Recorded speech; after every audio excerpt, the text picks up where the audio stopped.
그거 아세요? 아니 근데 로 시작하는 부정적인 언어도 아닌데 요즘 들어 특히 불호가 많아진 말투가 있습니다. 3가지 특징과 구체적인 해결법까지 하나씩 짚어봅니다. 채널 고정! 먼저 첫 번째입니다. 1. 결론 회피형. 이 말투 요즘 싫어하시는 분들이 정말 많으시더라고요. 질문을 했는데 답을 절대 이야기하지 않고요. 빙빙 돌려서 다른 이야기를 하는 유형입니다. 아, 너 요즘에 히렌 채널 보고 있어? 내가 히렌 채널 영상 좋아하긴 하지. 아, 요즘 보고 있냐고? 내가 그런 화법 영상이 좀 필요하긴 해. 아니, 너 요즘도 보는지 좀 궁금해서 그래. 요즘도 봐? 근데 영상이 잘 안 올라오던데 요새?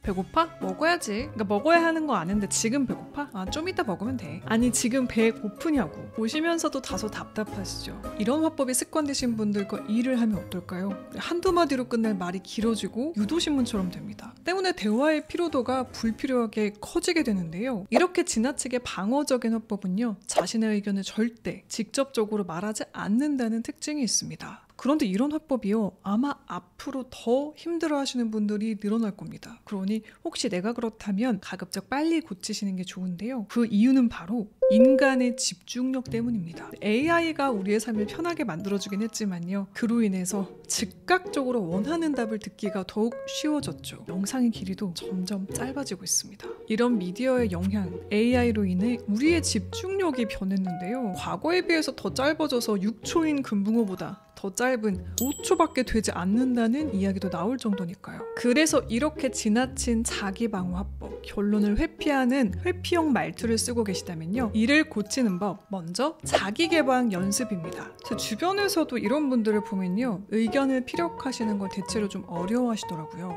내가 이런 말을 했을 때 저 사람이 나를 이렇게 생각하면 어떡하지? 이런 걱정들이 되니까 묻는 말에 답을 못하고 자꾸만 빙빙 돌려서 말하게 되는 것이죠. 특히 과거에 내가 의견을 냈을 때 누군가 이를 무시했거나 비난받았던 경험으로 인해 위축이 되신 분들 중 이런 분들이 종종 보입니다. 편안한 환경에서는 눈치 보지 않고 말해도 되는데요. 이게 잘하면서 습관이 돼서 나도 모르게 빙빙 돌려 말하는 화법으로 나를 보호하려 한 것일 수 있습니다. 사실 화법의 아쉬움이나 부족함, 대부분 우리 마음에서 비롯되는 경우가 많죠. 따라서 저는요, 주변에도 이런 분들께 2가지를 추천해드립니다. 마음적인 부분과 화법적인 부분인데요. 먼저 첫 번째, 취향 오픈. 이런 분들 하루아침에 나를 개방하기 참 쉽지 않으시죠. 그래서 개방해도 비난받지 않을 분야들을 찾아보세요. 눈치를 보지 않아도 되는 분야가 있습니다. 대표적으로 취향이 있는데요. 내가 좋아하는 음식, 영화, 이거 좋다고 하는데 비난하면 사실 내 문제가 아니라 상대가 좀 편협한 사람일 수 있죠. 대부분의 사람은 내가 뭐 떡볶이가 맛있다고 하면, 초콜릿이 맛있다고 하면 그렇구나 하고 맙니다. 옳고 그름이 아니라 그 사람의 취향 문제이기 때문입니다. 그러니 눈치 보지 않고 하나씩 나를 개방해보는 연습을 해보세요. 나는 떡볶이가 좋더라. 주기적으로 먹어줘야 돼. 이런 식으로 친밀한 상대에게 오픈을 하는 연습을 해보세요. 그리고 제가 묻는 지금 질문에 예, 아니요 혹은 답을 이야기하시는 연습을 해보세요. 저는 여러분을 비난하지 않으니까 얼마든지 대답하셔도 좋습니다. 혹시 어떤 음식 좋아하세요? 요즘 가요 들으세요? 요즘 운동하세요? 싫어하는 운동 있어요? 조금 잘 맞는 운동은요? 앞으로 가고 싶은 여행지가 어디예요? 최근에 휴가 다녀오셨어요? 이런 식으로 친밀한 상대에게 나를 여는 연습 꼭 해보세요. 그리고 나를 오픈해도 좋은 분야를 한번 정리해보시는 것도 좋습니다.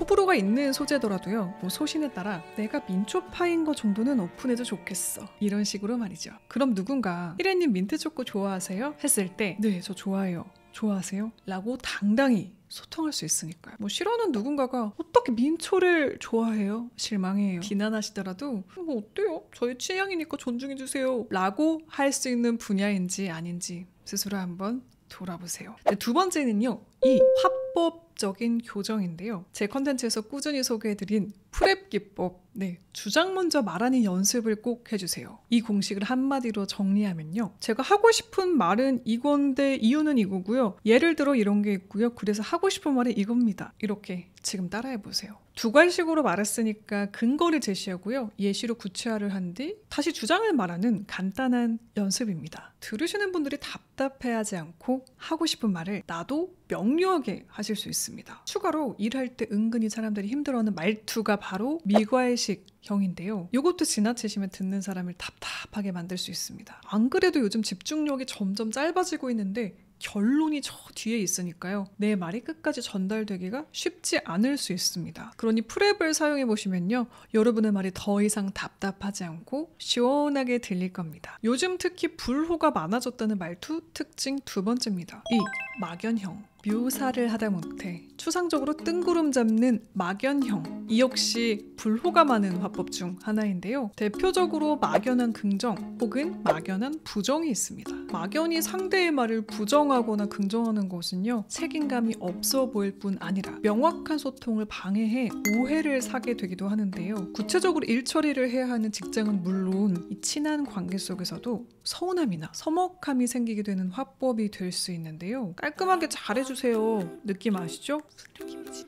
좀 더 섹시한 기회가 없나요? 지금 너무 밋밋해요. 나는 이게 섹시한데 뭐가 깔끔한 건지 뭐가 섹시한 건지 이 느낌을 구현하기가 어렵습니다. 저도 이렇게 말하는 사람과 일해본 적이 있는데요. 철저하게 주관적인 기준에서 추상적으로 이야기하니까 함께 일하면 피로도가 무척이나 컸었습니다.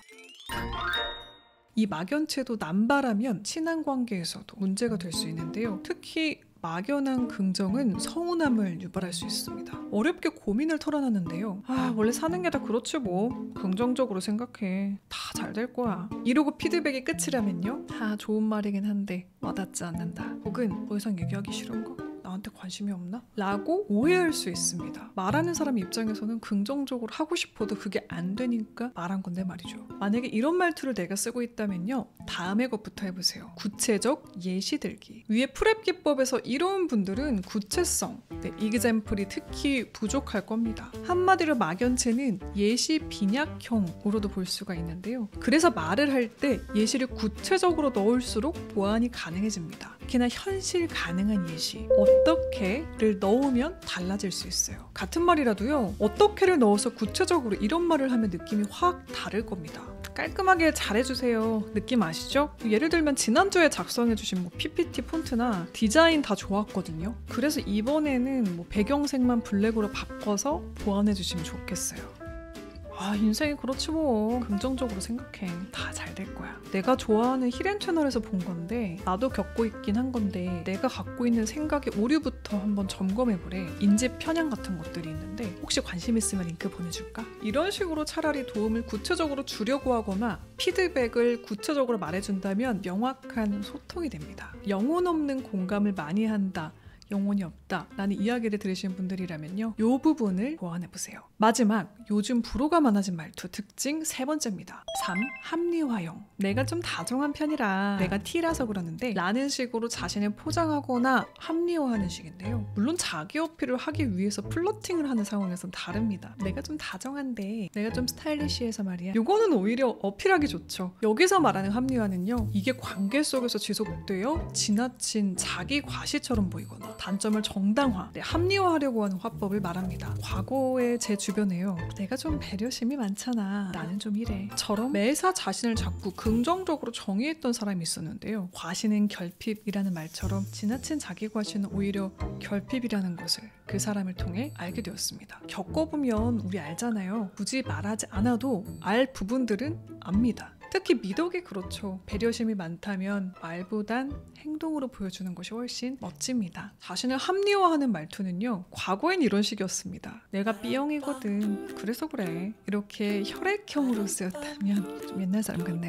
요즘은 MBTI로 내가 좀 T라서 그래. 내가 F거든. 이렇게 자신의 배려 없음, 단점을 개선할 의지가 없음을 합리화하는 경우가 많이 보입니다. 건강한 T라면, 건강한 F라면 하지 않은 행동들을 하면서 말이죠. T라고 해서 타인을 배려하지 않고 함부로 말하면 안 되잖아요. 반대로 F라고 해서 상대를 감정 쓰레기통 취급하면 안 되는 것처럼 말이죠. 자기 자신을 정의하고 규정하는 걸 좋아하는 우리 젊은 세대일수록요. 합리화, 나도 모르게 사용하는 것을 지향하면 좋을 듯합니다. 물론 당연히 어른이 될수록 더 조심하는 것도 좋겠죠. 이런 말투를 자주 쓴다면요. 내가 자주 정의하는 내 모습은 어떤 것인지 한번 되돌아보시는 것도 좋습니다. 그 모습에 고칠 점은 없는지 아니면 내가 정말로 그런 사람인지 한번 돌아보시면요. 어느 순간 그런 말을 할 때 조심스러워집니다. 제가 그랬거든요. 많이 경험하고 한 살씩 나이를 먹을수록 겸손해집니다. 경험은 겸손을 배우게 하는 것. 네, 그러니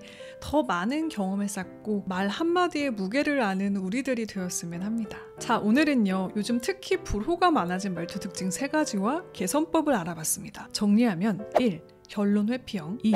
막연형 3. 합리화형. 혹시 관련해 궁금하신 점이 있거나 요즘 특히 고민되는 말투나 관계에 대한 것들이 있다면요. 댓글로 남겨주세요. 여러분의 소중한 의견과 댓글이 저를 또 우리를 앞으로 나아갈 수 있게 도와줍니다. 저는 인사드리기 전에 마지막으로 관계 속에서 호감을 얻는 구체적인 방법이 궁금하시다면요. 저의 도서 호감의 시작을 추천해드리며 진짜 인사드릴게요. 오늘도 채널 고정해주신 히릿, 내일도 최고길만 걸으세요. 안녕. 뿅.